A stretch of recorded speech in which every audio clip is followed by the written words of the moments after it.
joke, I've been a money maker. I've been a record breaker, taking credit as an educator. I've been known to spit the flows and make it shaky, shaky thing. Pop and lock and stop and let it hang.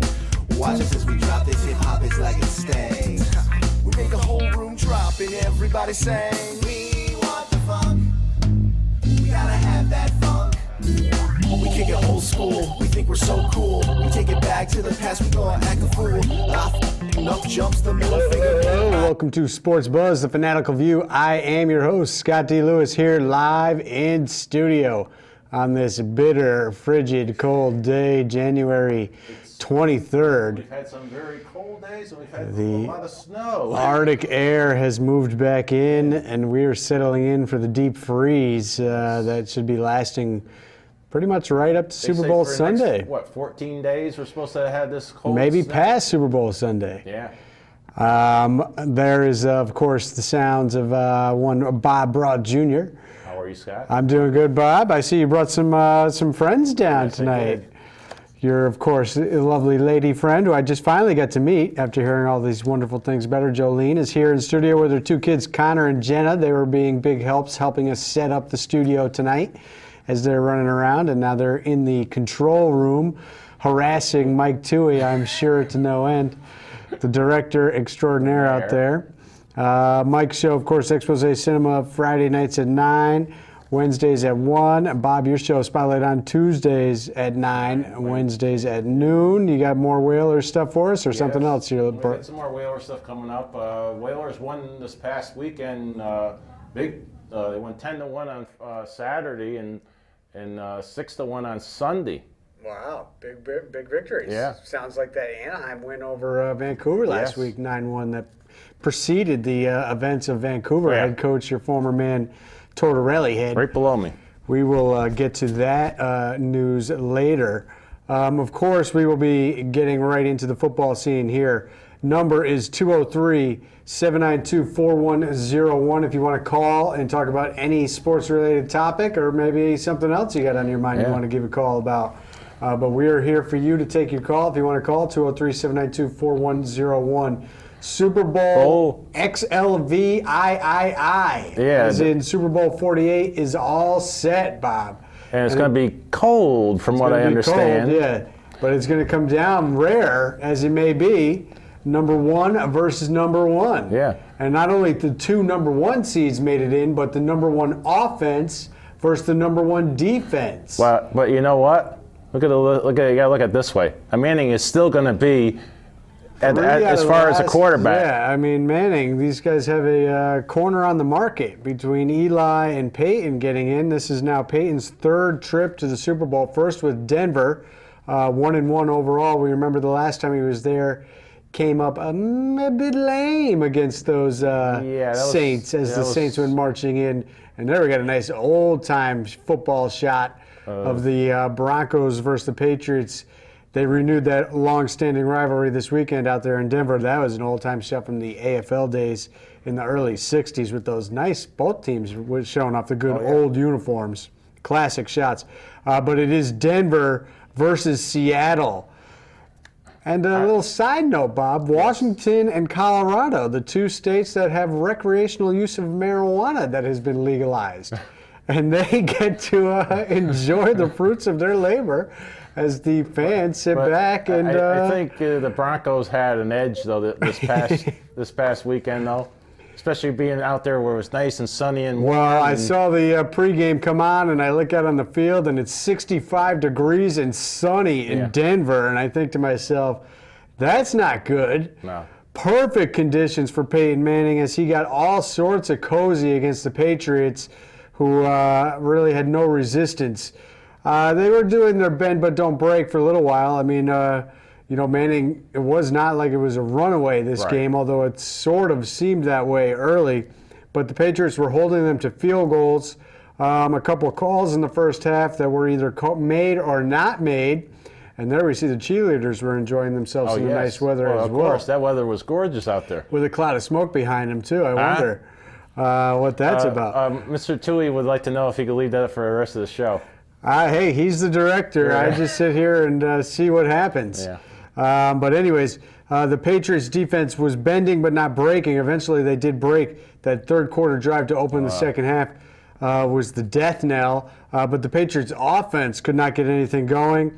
That commitment to the run they showed in the past 3 weeks, not there, Bob. No.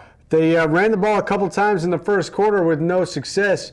Right here we got this fuzzy shot, but that is a key photo. We'll get to that. We'll show that again later as we break down the Welker hit, cheap, dirty shot Yeah, I know. That on was not... Aqib Talib that took him out. That little rat boy Welker looking like Danny Hurley, the 10-year-old former Duke basketball player with that oversized helmet on his head and his beady eyes popping out. You know, I mean, come on. That was a cheap shot. The league did not back up Coach Belichick's claim that it was a cheap shot, but that was a crucial play. First half, Bob, they called offensive pass interference on the Patriots for a, little screen play where the receiver, incidental contact. That was a bogus penalty that ended a Patriots drive. It seemed like the refs had it in for the Patriots. Then the Broncos are pulling that same maneuver left and right, and Wes Welker runs across the middle of the field, makes no attempt whatsoever to run a passing route, and dives headlong into Aqib Talib, takes him out. I mean, when that play is run, the receiver's job is to not draw attention to himself and make it look like he is running a pass route so there's no penalty called. Right. You never see guys actually dive into the defender, unsuspecting defender as well. You see guys get in their way, shift their body, make the defender kind of have to go around them a little bit. Never do you see a player actually just go and take the guy out. And that should have been a penalty. And I just have to marvel at the stupidity. That's the only thing I can think. Otherwise, we go back to the whole conspiracy where the media is in on everything. Right. The stupidity at the analysis of Belichick's statement the day after the game, first of all saying it was an unsolicited comment he made, which is completely inaccurate. He was asked directly about the hit and what if he thought it was a cheap shot. He told the reporter he needed to review the tape and then he would comment on it. So the next day when he does his press conference, he says, I was asked about that play, I reviewed the tape, it was a dirty shot. And then the analysis of him saying that it was one of the worst he had ever seen. People are claiming that he's making the statement that this is the worst shot he's ever seen in the game of football. That is not what he's saying at all. He's talking about a specific type of play. The screen play run by receivers into defenders and how it is done. It is never done in that manner. And that is what he's talking about when he says that's one of the worst I have ever seen on that type of play. And the stupidity level of the, supposedly smart people in the media breaking this down is just mind-boggling when you hear it, Bob. Everybody, no matter what station you're watching, who you're listening to, what level of excellence they're supposed to have as far as who they are, breaking down this sort of thing, they're all saying the same thing. You have to, what is so difficult about understanding what he said? And then the league, much like we saw earlier in the year, Bob, when that Carolina play that everybody knew was a penalty at the end of the game, the league comes out afterwards and said, no, there wasn't an illegal play on that. It should not have been a penalty. So them coming out this week and saying that Welker's play wasn't dirty, hit was clean, legitimate play, is just unbelievable. What are they trying to say by this? So, that is an outrage of epic proportions, and the fact that Welker did it is just really mind-boggling. But he's a little rat boy, and he will get his head taken off, I'm sure, by the Seattle defense in the Super Bowl. And it was clear, if you watched these two games, Bob, the Seattle game compared to the Denver game was played at such a higher level. Oh, yeah, it was. The intensity level, the hits, the plays that were being made, the skills.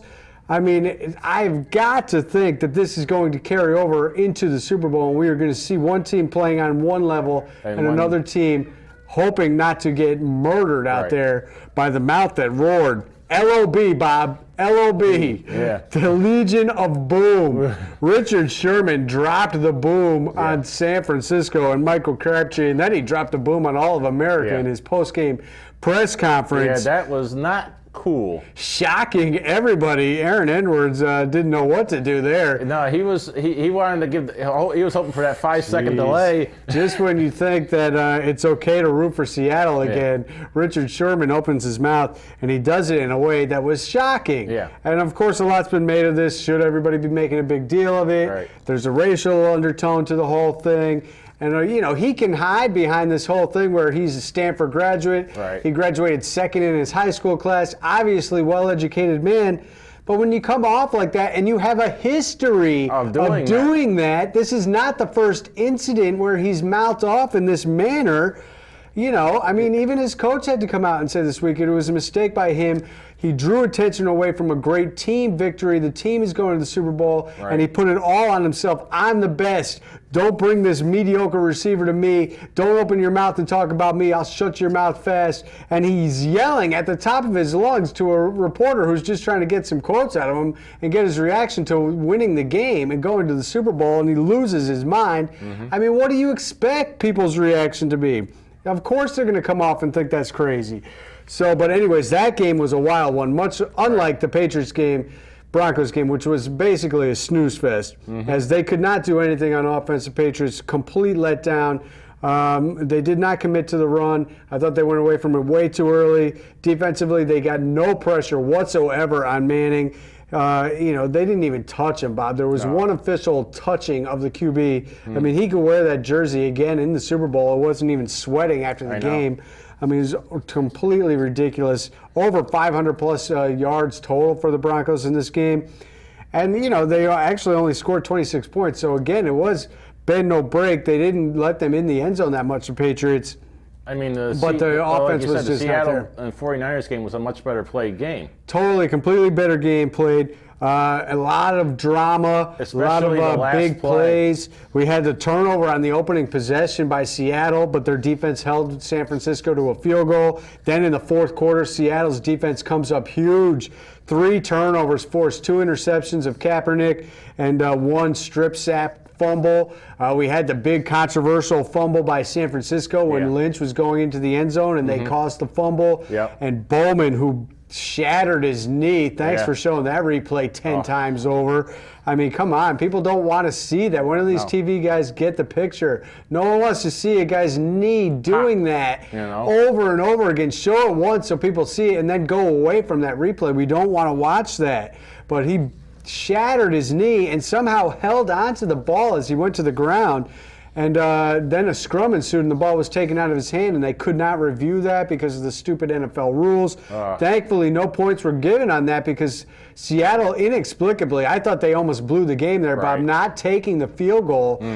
They should have taken the field goal right there. Instead, they tried to go for it, and they fumbled again, and they didn't get into the end zone, and San Francisco took over. But the big, huge play, Bob, the 4th and 7, when Seattle was thinking about lining up for the field goal, they end up bringing the offense back on the field. San Fran jumps offside. It's a free play, and they throw the bomb for a big, huge 35-yard touchdown on a 4th and 7 play to retake the lead. So that was a huge play, Bob. And this is the one thing I like about Seattle. Overall, they've got the great running back, beast mode Lynch, and they have some receivers who can make plays. But they don't rack up huge numbers offensively. Russell Wilson will do some great things, but they run a legitimate deep threat play situation. They run legitimate bomb plays. They don't just have quarterbacks like Brady drop back and try to throw a bomb to Slater when he's covered, and that was a no-chance play. They run legitimate plays where guys get open deep. And Baldwin is going to be a big factor. I was saying, I watched this game 2 weeks in a row. I got to watch these playoff games with 49er fans. And I was saying to the guy, all this guy does is make big plays, and he kept making them, including a 69-yard kickoff return after San Fran had retaken the lead. Seattle was right back down the field on his big kick return. So there was ebbs and flows in this game, going back and forth, huge hits all abound, and then it came down to that final play. Because Seattle, if they had taken that fumble, when there was no fumble called, where they got that recovery and kicked a field goal there, then they got the ball back again and kicked another field, it would have been a 9-point game instead of 6 points. And I really thought when San Fran was driving and they're at their 18-yard line that they had that game in hand and they were going to pull off the victory. But no, Richard Sherman tips the ball in the air. His teammate comes over, makes the interception in the end zone. Game over. LOB, Legion of Boom. So that's it, Bob. All right, here's some interesting stats before we get to some other sports news. Denver now tied with New England, third most trips to the Super Bowl, Bob. Seventh trip to the Super Bowl, believe that or not. Here's an interesting stat I found as well, Bob. Every time Denver has gone to the Super Bowl, they have been led by a quarterback who was drafted by the Colts. Really? Way back in the day, we remember Craig Morton. He led the Broncos to the Super Bowl, originally drafted by the Colts. And of course, John Elway, that turncoat, the first of these egomaniacs, much like your boy Eli Manning, wouldn't go get drafted by San Diego. He says, no, I will not go play for Baltimore. Single-handedly led to Baltimore packing their bags in the middle of the night and heading to Indianapolis when John Elway refused to play for those Colts and ended up in Denver. And now, of course, Peyton Manning drafted by Indianapolis and finishing his career in Denver. So all their QBs were drafted by the Colts. Craig Morton, another interesting stat. Peyton Manning now becomes the third QB to lead two teams to the Super Bowl. Craig Morton actually led the Dallas Cowboys to the Super Bowl in 1970. Wow. And then he later played against the Cowboys, losing both times. Kurt Warner, the other QB, who led the Cardinals in his second life as a QB after winning with the greatest show on turf in St. Louis. Denver's trips, of course, to the Super Bowl, they lost their first 4 overall. We know Elway lost his first 3 before winning in 97, beating Green Bay, ending that 13-game AFC losing streak in the Super Bowl, Bob. That's when that ended, with Denver shocking Green Bay, and then they backed it up with a win against Atlanta. And, of course, we mentioned Morton. So then, so they've won their last 2, but they haven't been back since then. Seattle making its second trip, Bob. 2005, the last time they made it in. When they lost. The evil director is on the phone. Mr. Kevin Gallagher calling in. Hello, is this one Kevin Gallagher on the line? Yeah, it is. It's me. And are you calling to talk about your Chiefs or talking about other things? Or have you moved on from your Chiefs debacle? No. The Chiefs debacle was pretty bad. But, the thing that I've talked with you about, not on the air, is the calls that make me absolutely crazy is a hit that is actually a clean hit. It just looked bad. The referees will call a penalty, and then later on they'll say, well, he threw the flag, it looked bad, but he won't get a fine or anything from the league because it was, after all, a legal hit. Well, if it's a legal hit, why are you throwing the flag for something that's allowed in the game? Yeah, there's a lot of discussion about how the fact they have to get that into the review situation. The penalty for these penalties is just too stiff for there to be any question as to whether or not it's an accurate call. The game moves so fast. These guys, make these plays, and the ref's initial reaction is, I got to throw a flag because they're protecting the players. But then when you see the replay, you see it was a clean hit.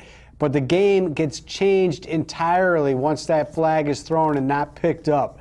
So that is. Does it mean that they're maybe not getting a first down? They're not, whatever. Or it's extending a drive. When the refs make bad penalties, it adversely affects a game in such a way. The Broncos had penalties that were called against the Patriots that extended drives that shouldn't have been called. Then they don't call penalties when the Patriots could have gotten off the field, and they don't call the penalties. So when those things happen, it changes the entire dynamic of the game. And the refs have to be held accountable for that. No one wants the game to go any slower, but if it comes down to if it's right or wrong and we want the game to be played properly, I just hate it when I hear people say, oh, it happened in the first quarter, it happened in the second quarter, a lot of things happened after that. But the whole ebb and flow of the game changes drastically when drives are continued or ended because of penalties. It changes the whole momentum of things. Oh, absolutely, because we hear it drummed into our heads from when we're little kids. What's the main thing about about football, no matter what level you're playing at. It's field position, field position, field position. Well, if you have a personal foul, 15-yard penalty, they get an automatic first down. You've now radically changed field position, given them a first down when maybe they didn't deserve it, all for something that was totally allowed in the game. I mean, Ronnie Lott would have been, thrown out of the NFL or had a penalty thrown probably on every play because of the way he played. Yeah, He's in the Hall absolutely. of Fame. Look, he's in the Hall of Fame because And not only with the hits, but when you go back and watch the old-time footage and you see what used to be considered actual fumbles. Yeah. I mean, now if a shoelace is touching the ground or a thread of a jersey hits the ground, he's down by contact. When you watch the old-time football, you had to go to the ground, get piled on, and still hold on to the ball. If you came out in that situation, it was a fumble. So, that sort of thing has changed as well as this game continues to get changed. I just worry that the NFL is going to change too much. I think they've changed too many things. They're talking about crazy rule changes already that they're talking about looking at this year. They're seriously talking about adding more playoff teams, which I think is ridiculous. So, I don't know. There's a lot going on with the NFL. You got a prediction for the game, though, Kev, because we don't have much time. So, what do you My predictions kind of stink, but we'll go from here. I'm going to take Denver, and I'm going to go with a score of 33-13.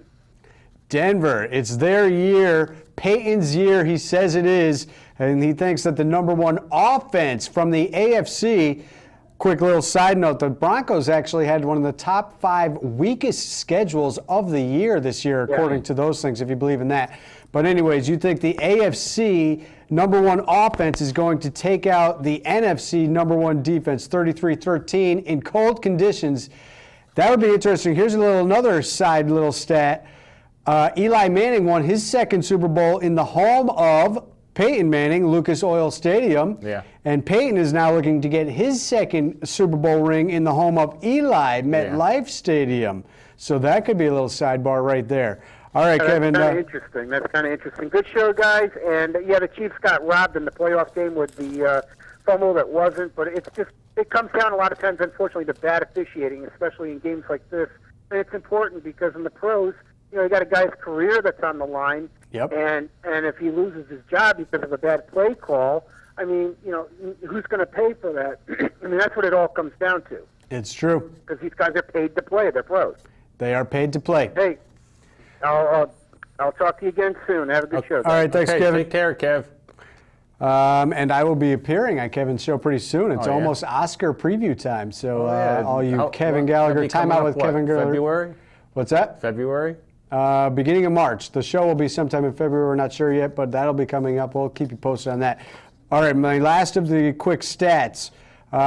Coaches. John Fox becomes the 6th coach ever to lead a team to 2 Super Bowls. Nobody has gotten a second ring. He lost his first attempt, so he won't be able to do it either. You know the coaches, Bob? Any ideas? Let's see. One of the Giants coaches? Yes, indeed. Bill Parcells, Big Tuna, of course, Patriots and Giants. All right, I'll give them to you. Don Shula, Dick Vermeil, and he had that huge long layoff. Eagles to Rams. Right. Holmgren did it with the Packers in Seattle, who's back in it. Dan Reeves, surprise, surprise, Broncos that's a and name Falcons. out of the past. There's one right there. And the other coach story, Pete Carroll looking to join Jimmy Johnson and Barry Switzer as the only coaches to ever win college football championship and Super Bowl championship. A lot to get to in the Super Bowl with a week away. All right, let's change gears because we're running out of time. NBA action, Bob. Rajon Rondo has returned for the Boston Celtics. Unfortunately, it was much the same as the Celtics blow a lead to the hated Los Angeles Fakers. Very disappointing in his first game back last Friday night. So that was bad, but good to see Rondo back. The Celtics will be welcoming back into Boston this Sunday in the emotionally charged game the Brooklyn Nets, who are now pretty hot, Bob. Yeah. 8-2 in their last 10 games, including a Martin Luther King Day matinee beatdown in the Garden of the Brick City boys, who have fallen back on hard times as the Nets came into town and waxed them. So the Nets climbing up the ladder. They are now officially the 7th seed at 18-22 as they look to climb above that 500 ladder. You want to play our favorite game, Bob? Sure. Eastern Conference under over 3. Where do you think we stand this week with the Eastern Conference? 3 or more or 3 or less teams at 500? I would say over. You're going to go with over for the second week in a row, and you are correct. Last week it was 4. They have now moved to 5 teams, Bob. 5 teams over 500. Miami, Indiana, Atlanta, Toronto, and Chicago. Yeah. All over 500. All right, we only got about 3 minutes left. So your Knicks struggling mightily as they lost 5 in a row. J.R. Smith debacle, suspensions, benchings. The coach is being called out by his team. I'm not sure how much longer he's going to last. We got to mention in the NBA before we get off that topic, Durantula, Kevin Durant, 9 straight 30-plus point games. They've won 5 in a row. They beat San Antonio last night, and they beat Portland. So Oklahoma City, top team out west right now. College basketball, as we are quickly running out of time. Huskies with the huge win on the road last week at Memphis. And then they followed it up with another late game, 9 o'clock tip-off at home. Was second time this year, thanks for nothing, ESPN. They lose to Louisville with that huge technical, big blow-up by Kevin Ollie getting kicked out of the game. To give him Double T was a joke because the refs missed the call badly on a 3-point attempt by Nils Giffey. And they didn't call the foul, and Ollie lost his mind, and they compound it by calling a double T and kicking him out of the game. It was a huge turning point in that game, but the Huskies really didn't play well at all. No rebounding in that game. They did come back with a blowout of Temple. NHL, just going to mention real quick, your Rangers did lose to the Islanders, which I know you were upset about. Yes. But they are 7-2-1, second place in the Metropolitan Division, 5th overall in the Eastern Conference. And my Rangers are playing the Devils at Yankee Stadium this weekend. Oh, that's right. We got the 2 Yankee Stadium games coming up. Both road games for the Rangers. They're going to play the Islanders and the Devils in those games. And then I heard the one out there for the LA Dodgers. Yeah, there's going to be a game out there. It's going to be 65 degrees. I don't know how they're going to pull that off. The ice cold. All right, another thing to mention, NHL, your old coach there, Tortellini, did get suspended. Yeah, 15 days, which amounts to 6 games for Vancouver, and his actions running into the Calgary dressing room trying to cause a fight. My Bruins, of course, remain on top in their division, second overall behind Pittsburgh. Australian Open, Bob. Serena, meltdown. No, what a surprise here. Not only does she melt down, she throws a temper tantrum. Right. And, as she's losing, no surprise there. But the big thing going on, Bob, semifinal in the wee hours of the evening tonight as the rivalry is renewed. 3 o'clock around 3 o'clock in the morning? 3:30 a.m., I think. Roger Federer has made it back to the semifinal against Rafael Nadal, and that's going to be what we're going to watch for. And Roger sounds awfully confident, so we will see if he can come up with the goods.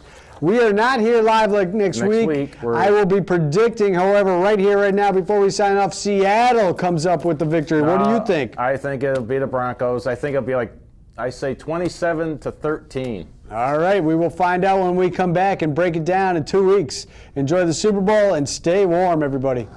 Watch the Losers Bowl.